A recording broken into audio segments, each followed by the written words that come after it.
안녕하세요. 이야기 사진관의 김노천입니다. 인천의 한 시인이 한국작가회가 처음으로 작가들의 손으로 직접 뽑은 사무총장이 탄생됐습니다. 33년의 정든 교단을 떠나 인천의 시인으로 돌아온 오늘의 주인공을 만나봅니다.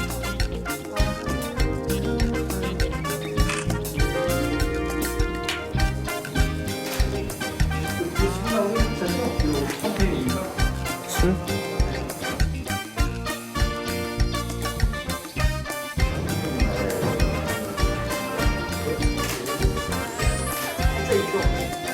천?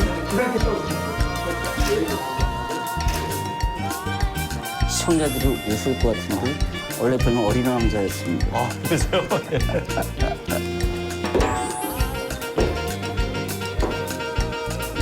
아유, 어서 오십시오. 안녕하세요. 부탁드립니다. 잘 지내셨어요? 아, 예, 저기 초대해 주셔서. 오늘은 그 총장님의 이야기를 듣고자 하고 있습니다. 예. 어떻게 준비는 되셨죠? 네. 잘할지 모르겠지만 열심히 해보겠습니다. 본격적인 이야기 시작하겠습니다. 먼저 시청자 여러분께 인사 말씀 부탁드리겠습니다. 한국작가회에서 사무총장으로 일하고 있는 신현수입니다. 반갑습니다.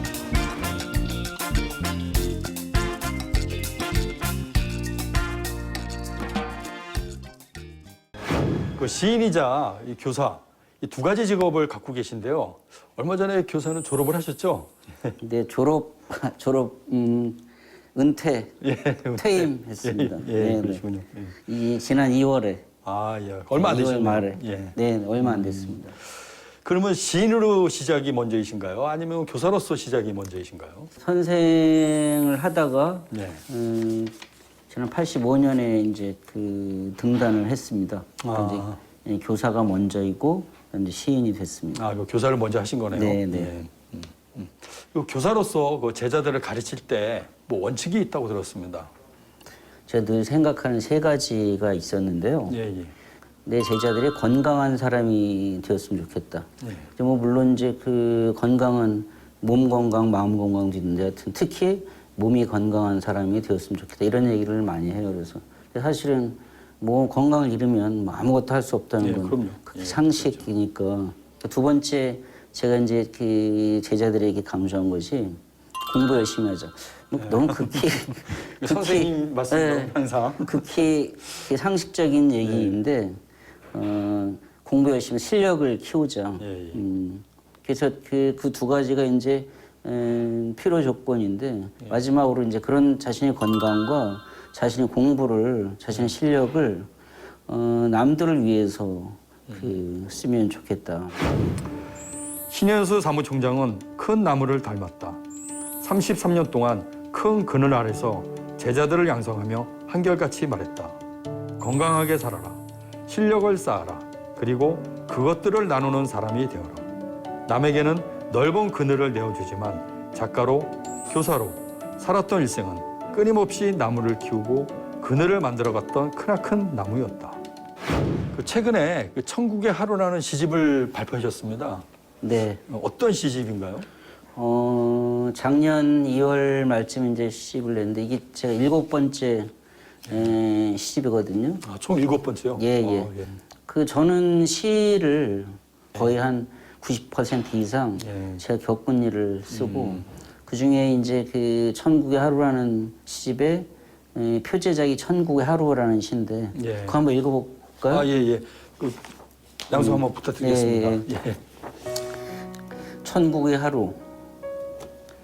아주 늦지막이 일어나 세수도 안 하고 소파에 비스듬히 기대 앉아 창문을 통해 들어오는 따뜻한 햇볕을 쬐며 걸어서 세계 속으로를 보고 아침 겸 점심을 먹은 후 동네 산에 올라 적당하게 땀을 흘린 후 편의점에 들어가 1,300원 주고 산 바나나 우유로 목을 축인 후 동네 목욕탕에 5,500원 주고 들어가 뜨거운 물에 몸을 담그고 한증막에 들어가 기분 좋게 땀을 흘린 후 1,000원 주고 구운 계란 2알을 사 먹은 후 제과점에 가서 어머니 드릴 카스텔라를 3,000원 주고 산 후 어머니 좋아하는 도전 골든벨을 같이 보았다. 아, 예. 저 진짜 되게 일상적인 상황을 이렇게 따시는 이게 무슨 시지? 뭐 이런 초등학생 일기 같잖아요. 네, 하루에 그렇습니다. 있었던 게 쭉 썼는데 사실은 이 세상을 이렇게 살 수 있는 사람은 거의 없어요. 이건 이제 행복한 건데 천국 같은 하루인데 이 모든 게 갖춰져 이런 일이 가능하지. 뭐 내가 아팠거나 하다 넘어졌거나 뭐 목탕 가서 미끄러 이러면 그건 천국이 아니라 금세 지옥으로 바뀌는 거거든요. 근데 이 천국이라는 게 우리가 그 행복한 삶이 사실은 큰 게 아닌데 별게 아닌데 우리 일상이 이렇게 그 별일 없으면 행복한 건데 사실은 이렇게 하루를 지내기가 굉장히 어려운 거죠. 맞습니까? 그러네요. 예, 오늘 어느 날 이제 이런 하루를 보냈는데 그런 깨달음이 온 거예요. 와, 이게 천국의 하루가 아닐까. 그래서 어떤 사람들은 뭐 천국의 하루를 지내려면 다 합쳤더라고. 얼마 해서 뭐 6천 얼마 있으면 천국. 그걸 또 합산해서 그 천국의 하루의 금액이 행복한 금액이 나오겠네. 이게. 이런 얘기도 하고 이제 우스갯소리 하는데 저는 그런 얘기를 하고 싶었던 거예요. 그래서 전 시가 너무 지금 젊은 시인들이 이제 어렵게 시를 쓰는데 대중들에게 자꾸 유리되고 떨어지고 하면 사실은 설 자리가 없잖아요. 그렇죠, 맞습니다. 예. 제가 생각하는 건 이런 거예요. 왜 이런 시를 자꾸 쓰냐면 일기가 아니라면 누군가 시를 누군가 보여주려고 쓰는 거잖아요. 그렇죠. 일기는 자기 혼자 쓰는 그렇죠. 거지만 혼자 보려고 보는 쓰는 거고. 근데 예. 시라는 거 소설 같은 뭔가 쓴다는 것은 우리가 지금 SNS에 올린 글이라든가 그렇죠. 누군가 봐주기를 예, 원하는 맞습니다. 거잖아요. 예, 예, 그렇죠. 그러면 누군가 봐주기 원하는 것은 나에게 그 읽는 사람이 공감해 주기를 원하는 거잖아요. 예, 예. 그럼 공감하려면 어떻게 해야 되죠? 뭔 소리인지 하나도 모르면 공감이 가능한가요? 공감 가능하지 않죠. 그렇죠. 내가 뭔 소리를 하는지 알아들어야 공감을 하는 거죠. 예, 예. 그래서 일단 내가 그 혼자 소리가 아니라면 뭔가 이 글을 쓴다는 것은 누군가의 어떤 봐주기를 원하는 거고 그러려면 그 다가가야 된다 일단. 예. 그 다음에 그러니까 이해 있고 공감이 있다. 예. 인천의 시인인 그는 세상의 이야기에 귀를 기울인다. 우리의 이야기, 이웃들의 이야기가 그의 시 속에 녹아 있다. 작가는 그런 사람이다. 다른 이의 이야기를 들어주고 대신 울어주고 슬퍼해주는 사람. 사람들의 마음을 어루만져주는 시로서 사람들을 달래주는 사람이다.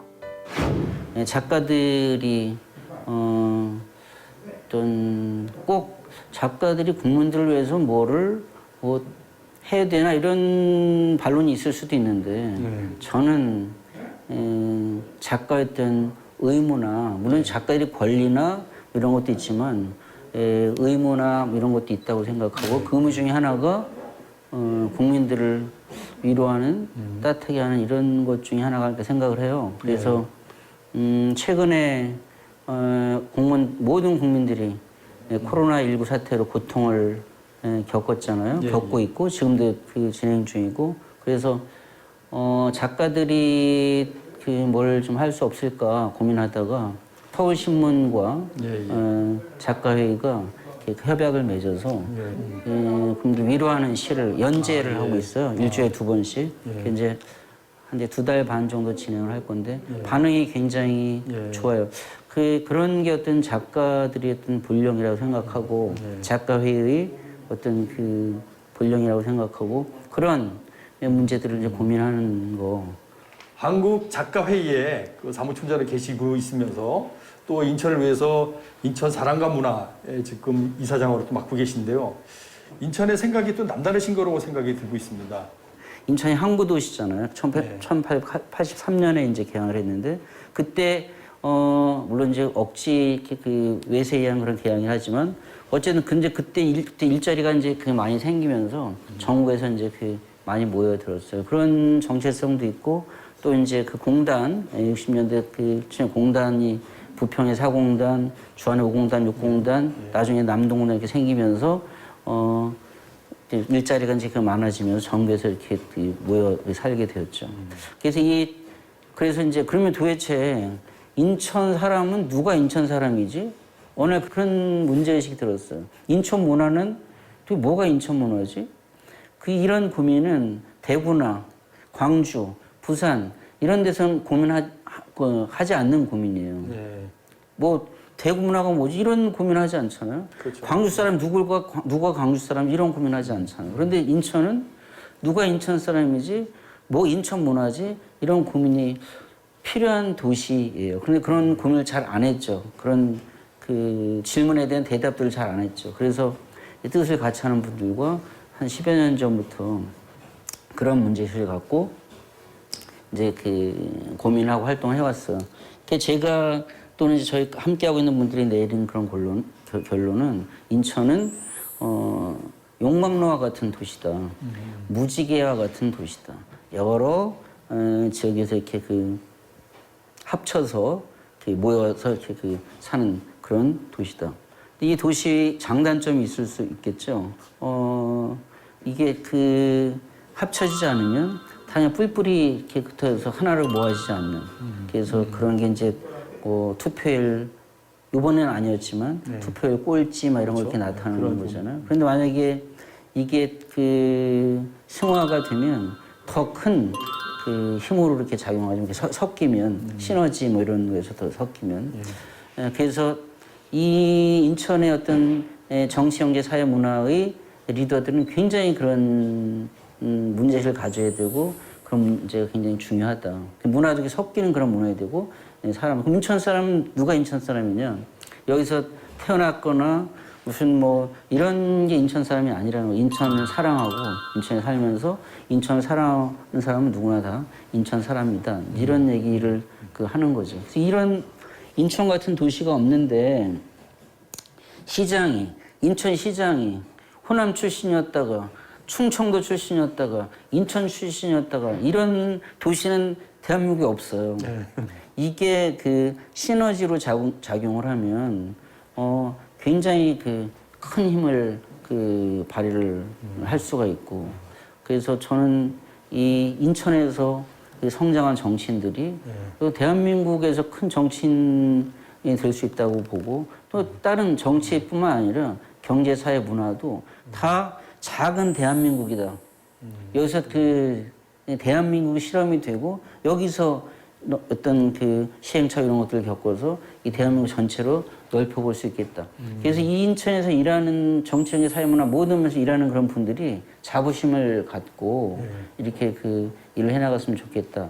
그 마지막으로 그 시인으로서 그리고 사무총장으로서 이 앞으로의 계획이 있다면은 저 듣고 싶습니다.